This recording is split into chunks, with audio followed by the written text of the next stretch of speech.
Alhamdulillahi Rabbil Alamin. Wassalatu wassalamu ala nabiyyina Muhammadin wa ala alihi wa sahbihi ajma'in, amma ba'd. Yang kami muliakan para sesepuh, tokoh agama, tokoh masyarakat di lingkungan Masjid Babul Muttaqin, imam masjid, para pengurus masjid, adik-adik remaja masjid, hadirin hadirat jamaah salat isya dan tarawih malam hari ini, yang insya Allah kita tinggal beberapa malam lagi, mungkin malam besok paling kira-kira terakhir ya. Insya Allah mudah-mudahan kita semua selalu diberi kesehatan, tetap kuat iman, dan semua amal-amal kita di dalam bulan suci Ramadan tahun ini diterima oleh Allah Subhanahu wa Ta'ala. Amin. Bapak Ibu sekalian, karena ini sudah akhir Ramadan, mungkin saya hanya ingin menekankan kembali bahwa mari kita bawa pelajaran-pelajaran tarbiyah kemblengan yang kita dapatkan di dalam bulan suci Ramadan ini. Meskipun nanti Ramadan ini akan pergi, tetapi hikmahnya, pendidikannya mudah-mudahan masih tetap kita pakai, tetap kita amalkan dalam kehidupan kita sehari-hari di bulan-bulan berikutnya. Kita tahu Bapak Ibu bahwa tujuan Allah mewajibkan kita berpuasa itu adalah agar kita menjadi orang yang bertakwa. Dan takwa inilah yang harus kita pegang juga. Sebenarnya cukup banyak konsep takwa yang dilontarkan para ulama, para ahli. Ada Imam Ghazali, ada Sayyidina Ali. Atau setidaknya kita merujuk pada takwa yang mungkin sebagian kita sudah hafal, ada di dalam surat Al-Baqarah awal-awal itu. Alif lam mim dzalikal kitabu la raiba hudal lil muttaqin alladzina yu'minuna bil ghaibi wa yuqimunas sholata wa mimma razaqnahum yunfiqun. Al-ayat. Di situ dijelaskan bahwa kitab Al-Qur'an ini tidak ada keraguan di dalamnya. Kita tidak usah ragu-ragu dengan kebenaran Al-Qur'an, bahwa Al-Qur'an ini benar-benar turun dari Allah, Tuhan alam semesta, satu-satunya Tuhan, Tuhan yang Maha Esa, dan merupakan petunjuk bagi orang-orang yang bertakwa. Orang yang bertakwa itu adalah alladzina yu'minuna bil ghaibi. Pertama, kita yakin dengan yang gaib. Memang kita ini kan, taruhlah, yang gaib itu yang tidak bisa dilihat oleh mata kita. Tapi ada, itu harus yakin, kita yakin, kita percaya bahwa itu ada. Contohnya Allah.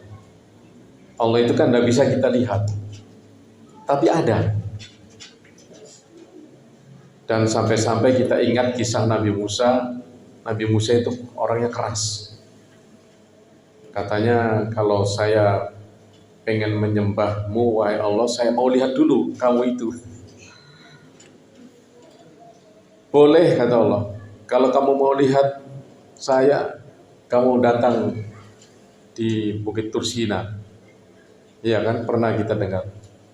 Begitu dia datangi Bukit Tursina dan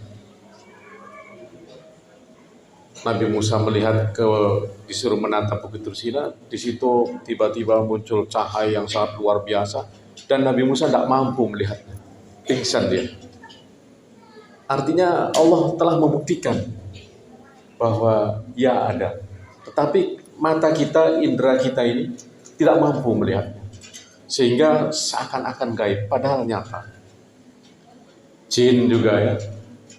Wa ma khalaqtul jinna wal insa illa liya'budun. Allah tidak menciptakan jin dan manusia kecuali untuk beribadah. Kita tidak pernah lihat jin, tapi yakin ada itu. Kenapa? Karena Allah menyampaikan itu firman bahwa Allah tidak menciptakan jin dan manusia kecuali untuk mengabdi kepadanya.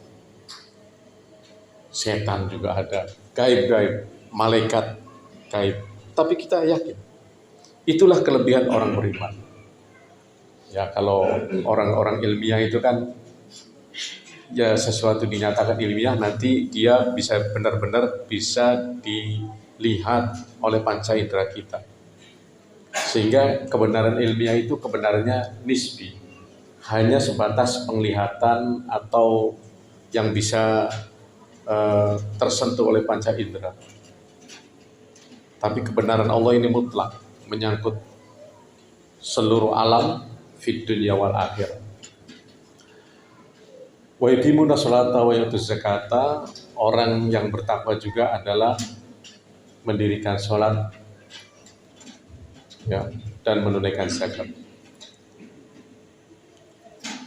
Alladzina yu'minuna bil ghaibi wa yuqimuna sholata wa mimma razaqnahum yunfiqun. Mohon maaf, menginfakkan rezekinya, ya, bukan zakat bahasanya di situ. Walaupun maksudnya sama. Menginfakkan rezekinya. Orang yang beriman juga mendirikan sholat dan menginfakkan zakat. Bapak Ibu sekalian, di dalam ayat lain Allah mengajarkan kepada kita, wa ma umiru illa liya'budullaha mukhlishina lahud-din hunafa wa yuqimus sholata wa yutuz zakata wa dzalika dinul qayyim.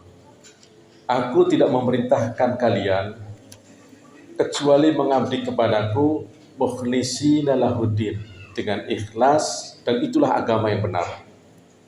Hunafa itu padanan kata dari kata hanif, maknanya itu mailun anid dolali ilal istiqomah. Yang orang yang hanif itu adalah orang yang berusaha menjauhkan dari kesesatan dan menuju kepada istiqomah, jalan yang lurus. Nah, makanya menurut ayat ini kita diperintahkan oleh Allah untuk sholat dan menginfakkan sebagian rezekinya itu dengan ikhlas. Ikhlas itu apa? Ikhlas itu kalau menurut ayat ini, Bapak Ibu coba perhatikan,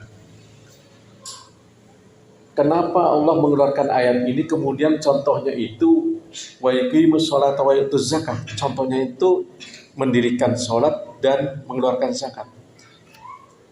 Sholat ini, kalau Allah tidak memerintahkan kita, tidak mewajibkan kita mungkin tidak sholat, karena memang ini perintah Allah. Ya, orang yang sholatnya ikhlas itu benar-benar sholatnya hanya untuk Allah, ya, untuk kebahagiaan Allah semata-mata. Ya. Walaupun kita sebagai manusia kita butuh sholat, karena kita kalau tidak sholat resah. Tapi intinya sholat kita ditujukan untuk Allah. Bahkan kalau kita ingat niatnya orang-orang tertentu, kalau kita ini, mohon maaf, biasanya kita ini dianggap sebagai orang umum, Bapak Ibu. Orang umum itu niatnya biasanya kadang masih double-double. Kita rajin sholat, rajin puasa, tapi satu saat juga kita minta kepada Allah, minta rezeki, ya, minta kehidupan yang baik. Niatnya itu double. Untuk Allah, untuk akhirat, tapi juga untuk dunia. Kan betul begitu. Itu niatnya kita itu pada umumnya. Tapi ada tingkatan niat yang lebih bagus lagi, niatnya para khawas, orang-orang yang khusus. Niatnya itu hanya untuk akhirat, tapi di akhirat juga masih pengen kesenangan dirinya. Contohnya, ya Allah, saya sholat ini supaya saya tidak masuk dalam neraka, supaya saya kelak masuk di surga. Artinya kalau kita terhindar dari api neraka dan masuk dalam surga itu kan untuk kesenangan kita juga kan. Tapi di akhirat itu niatnya ya lumayan itu, tingkatan kedua. Tapi ada yang tingkatan ketiga, niatnya khawasul khawas. Itu dia benar-benar sholatnya, contohnya itu sholat ya dalam ayat itu. Itu pokoknya dia tidak peduli, apalagi kalau misalnya dia sudah tahu ketika dalam rahim ibu kita ini bikat di rezeki wa ajalihi wa syakiyun as-sa'idun, sudah dicatat rezekinya, sudah dicatat ajalnya. Jadi biasa orang-orang yang tingkatan khawasul khawas itu doa saja, itu kadang tidak pernah doa minta rezeki. Kenapa saya harus doa minta rezeki? Toh sudah ditentukan oleh Allah. Nah itu. Kenapa saya minta doa panjang umur? Toh Allah sudah tentukan kan ajal kita. Jadi yang penting apa yang dia lakukan pokoknya hanya untuk Allah semata-mata. Termasuk sholatnya juga bukan punya niat supaya jadi kaya, bukan supaya rizkinya lancar, supaya nanti dia masuk surga, bukan. Tapi benar-benar untuk ridha Allah, ya, untuk Allah semata-mata. Kedua, contoh ikhlas, amal ikhlas yang kedua itu adalah zakat. Orang yang berzakat, orang yang menginfakkan rezekinya untuk orang lain, itu kan kalau ikhlas betul itu untuk orang saja. Orang-orang yang berhak menerima zakat kan sudah ditentukan, ada fakir, miskin, dan kita memberi kepada mereka itu tidak ada kepentingan untuk kita. Ya udah, serahkan, lepas, ya kan, lepas. Nah, tapi ya ini jangan dikotori. Kadang-kadang, mohon maaf saya juga tadi ceramah di khutbah Jumat di Masjid DPR. Saya mohon maaf kalau ada di sini anggota DPR.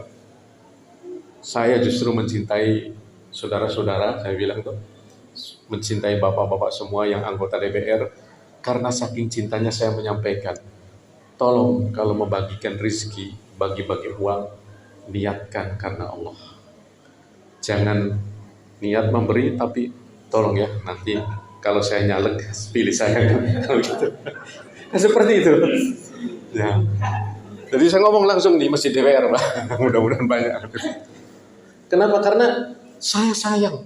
Coba bayangkan, uang kita hambur, berapa amplop isinya, satu amplop berapa manusia kita bagikan. Terus uang kita misalnya habis, pas tidak terpilih, gitu, sudah penyesalannya itu bertubi-tubi. Uang habis, tidak terpilih, tidak dapat pahala oleh Allah, dari Allah. Ya, na'udzubillah kan tambah lagi ada yang stres. Kasihan. Nah makanya sedekah, silahkan sedekah, tapi jangan niat minta imbalan. Jangan ada take and give, saling memberi dan menerima. Tidak ada politik transaksional. Saya kasih kau pilih saya. Nah, karena ini juga sebenarnya kan kalau niatnya begitu itu kan money politik, dilarang juga sama hukum pemerintah sebenarnya. Tapi memang kita susah, ya, kita belum masih kondisinya seperti itu. Saya juga melihat sendiri yang banyak uangnya biasanya itu yang jadi, betul ya? Betul ya? Biasanya yang banyak uangnya itu yang jadi. Nah, tapi kalau mengikuti konsep ayat tadi, ikhlas. Justru saya mohon maaf, ada juga anggota teman saya yang lolos terus anggota DPR. Justru benar-benar dia pokoknya tidak minta dipilih. Pokoknya masjid bahkan biasa sembunyi-sembunyi, jangan bilang-bilang ya saya nyumbang pengeras suara, jangan bilang-bilang. Pokoknya terserah warga di sini mau milih siapa, yang penting saya sumbang. Artinya apa? Justru ketika itu niatnya benar-benar seperti itu, Allah mencatat bahwa niatnya untuk Allah, bahkan justru menjadi berkah. Dan anehnya itu justru terpilih terus karena berkahnya itu. Insya Allah, makanya saya sampaikan kepada mereka itu lebih baik serahkan, insya Allah pahala dari Allah ada, semoga juga berkahnya ada sehingga kita terpilih, kan lebih enak. Bapak Ibu sekalian, maka dari itu mari kita ya, ibu-ibu juga mengurus suami, mengurus anak, ikhlaskan ya, karena Allah. Jangan karena kalau saya tidak bagus sama suami saya nanti saya dicerai suami saya. Berarti niatnya untuk suami itu. Kalau niatnya untuk suami, Bapak Ibu ngurus suami, pahalanya tidak ada dari Allah, tapi hanya kebaikan dari suami saja. Kan begitu. Urus anak juga insya Allah. Kemudian pelajaran dari bulan Ramadan yang juga penting, Bapak Ibu, mari kita jaga lisan kita. Ini lidah ini tidak bertulang, kecil, tapi bisa berbahaya. Bahaya fid dunya wal akhirah. Karena gara-gara lisan kadang ada orang antar tetangga baku berkelahi sampai ada yang baku bunuh. Betul tak? Gara-gara tidak bisa menjaga lisan, suami istri bisa bercerai. Kalau salah satunya ngomong menyakitkan. Dan bercerai tidak selesai begitu saja. Anak-anak yang jadi korban. Gara-gara lisan. Dan banyak sekali kasus-kasus. Belum lagi di akhirat. Pernah kita dengar Rasulullah melihat di dalam Isra Mi'raj orang-orang yang disiksa karena ulah lisannya. Ya. Karena ada wanita yang sering menyakiti suami dengan kata-katanya. Ada juga suami atau istri yang hobinya marah-marah. Karena lidah ini marah-marah. Ada juga yang kerjanya provokator, mengadu domba tetangga supaya berkelahi. Nah itu, naudzubillah, siksaannya macam-macam ya. Sebenarnya banyak ya hikmah yang kita bisa petik dari bulan Ramadan ini, hanya karena waktu singkat. Jadi minimal tadi ya, konsep ketakwaan, keikhlasan dengan menjaga lisan ini, kalau kita bisa amalkan, meningkatkan kualitas hidup kita di hari-hari berikutnya, insya Allah kita akan selalu berada pada posisi al-muttaqin. Amin ya rabbal alamin. Terima kasih atas perhatiannya. Mohon maaf kalau ada yang kurang berkenan. Wallahu muwaffiq ila aqwamit thoriq. Assalamualaikum warahmatullahi wabarakatuh.